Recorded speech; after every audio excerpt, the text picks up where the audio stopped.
Here's how to extract audio from video in Canva. First, in your video project, left click on the video in the timeline. Then in the top toolbar, go to Audio. On the left side, then click on Extract Audio.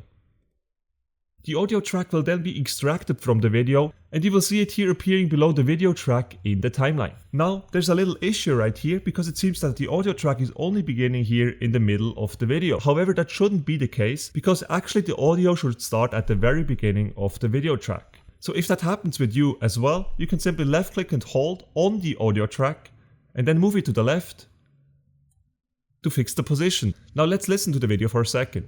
Here's how to install Flux AI on your Mac. Essentially, the installation is done. Yeah, that sounds about right. The timing and everything is now correct. Now, you might be wondering whether it is possible to only download the audio track. And the answer is unfortunately that you can't. However, there is a workaround for that in case you would just like to have the audio of this video, because that, after all, is what it would be to really extract the audio from the video, so that you can use it separately somewhere else, right? So in case you would like to do that, what you would have to do is to go to Share in the upper right corner of the screen, then you click on Download, then you download the video as an MP4 video, which will contain the video track as well as the audio track. But don't worry about that because we'll fix that in a second. So simply download it as an MP4 video right here.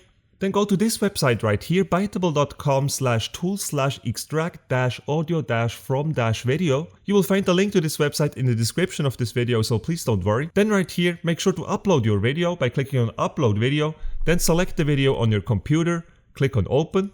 And finally choose the audio format, which would be either MP3 or WAV. MP3 has a smaller file size but also comes with a loss in quality, whereas WAV is lossless and has better quality but comes with a bigger file size. So once you have decided on that, simply click on Extract Audio right here, and your audio will be downloaded immediately to your computer. And like this, you have finally extracted the audio from the video. Now, if you want, obviously, you can always go back to Canva, then you go to Uploads, and you could then re-upload that audio by going to Upload Files right here. Then you simply choose your audio file on your computer and click on Open. And once you've done that, you can obviously use this audio track wherever you want in Canva, together with whatever video you want. And that's it, guys. If you enjoyed this video, make sure to smash the like button and subscribe to my channel for more Canva tutorials.